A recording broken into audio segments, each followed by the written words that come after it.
K-pop Demon Hunters Part 2 is already happening behind the scenes. And the wildest part? Almost everything you need to predict what's coming next was hidden in plain sight during Part 1. In this video, I'm breaking down every clue, every hint, every detail the creators dropped. And trust me, you probably missed most of them. Let's get into it.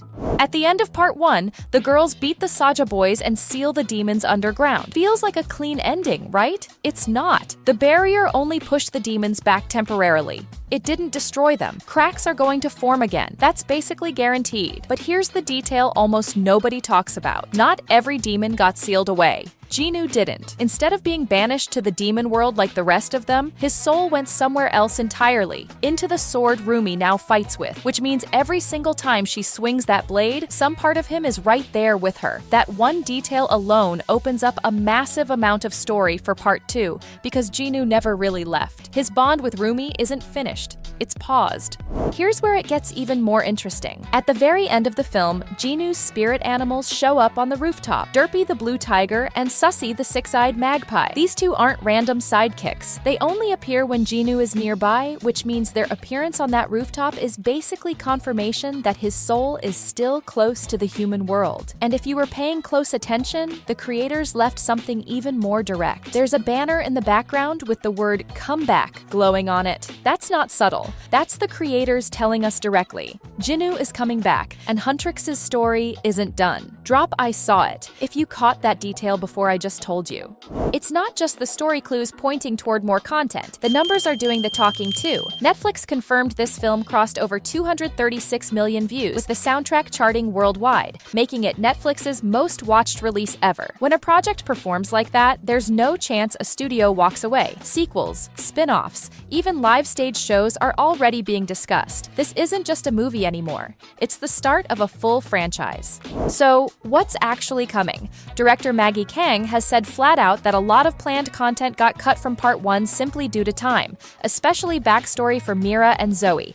Both fan favorites, both pushed to the side while Rumi took center stage. That changes in Part 2. Think about Mira for a second.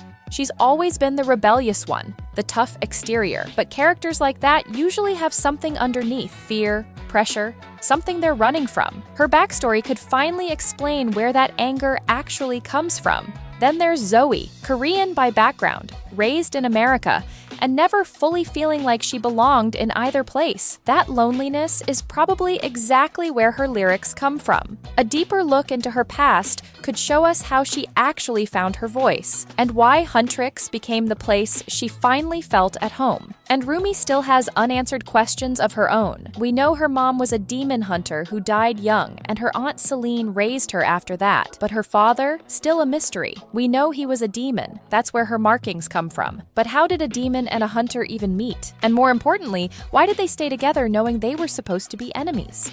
Here's something that might not wait until Part 2 to matter. We know every demon answers to one king, Guima. Throughout Part 1, he's basically the looming threat, the timeless ruler waiting for his moment. But we never actually learn where he came from or how he got that kind of power. We know he feeds on shame and uses it as a weapon, but why does he appear as a flame? What turned him into that? Giving him an actual origin story would make him so much more than just the final boss. And here's where it gets wild. Rumi might be connected to him in a way nobody expected. We already know Rumi is the daughter of a hunter and a demon. That's why she carries markings while still fighting on the hunter's side. But her demon side isn't small. When she screams, she can shake the actual barrier separating the human and demon worlds. A barrier Hunter spent decades building. Even Celine, her own aunt, seems afraid of that side of her. But here's the detail that makes you stop and think. Guima controls every demon in existence, except one. And that one demon he can't control? Rumi. Why would that be the one exception? One theory, she's not just any demon's daughter. She's his daughter. If that's true, it would explain why she's immune to his voice when literally every other demon isn't. And if that sounds like a stretch, look at her hair color, purple. The exact same shade as Rumi Flame. That's not necessarily a coincidence, which raises a genuinely terrifying question for part 2. Could Rumi eventually become something like a demon queen herself, possibly even more powerful than her own father? Drop your prediction in the comments. Part 1 also gave us quick glimpses of past generations of hunters, idols from earlier decades who carried the exact same mission Huntrix has now. We never got their full story, just flashes. Part 2 has a clear way to fix that, through Celine. She was part of a hunter group herself before becoming Rumi's guardian, which makes her the perfect guide to finally show us that history. How are new hunters chosen? What age does training start? What did the earliest battles with the Demon King even look like, back before he was sealed away? Speaking of mysteries that are still wide open, what actually are Derpy and Sussy? In Korean folk art, animals like tigers and magpies traditionally symbolize protection and guidance. In the movie, they clearly have power beyond just being cute companions, but we never find out where they actually came from or why they specifically follow Jinwoo and Rumi. Maybe they're tied to the hand-moon barrier itself, watching over it until balance breaks. Maybe there's something born directly from music and harmony. Either way, their backstory is completely untouched, and honestly, more screen time for these two in part 2 would be a win on its own.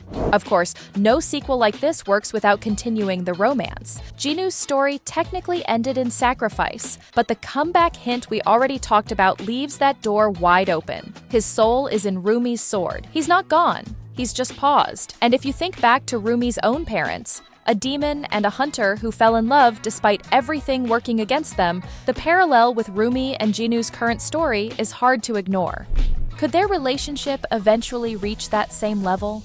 Could they end up building something close to a family? And here's something people don't talk about enough. We know almost everything about Rumi's feelings. We know basically nothing about Mira's or Zoey's. There were definitely sparks between the girls and the Saja boys, but their romantic arcs are a complete blank slate heading into part 2. Drop your predictions on where you think Rumi, Mira, and Zoey's love stories go next.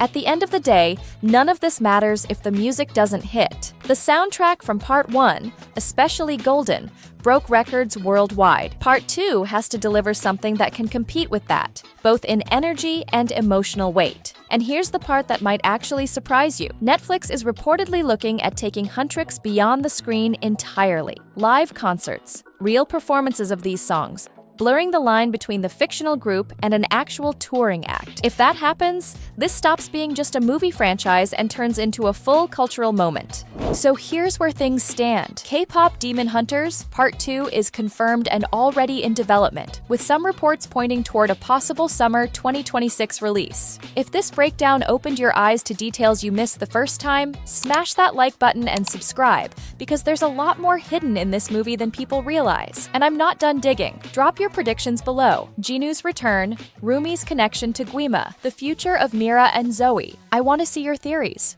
See you in the next one.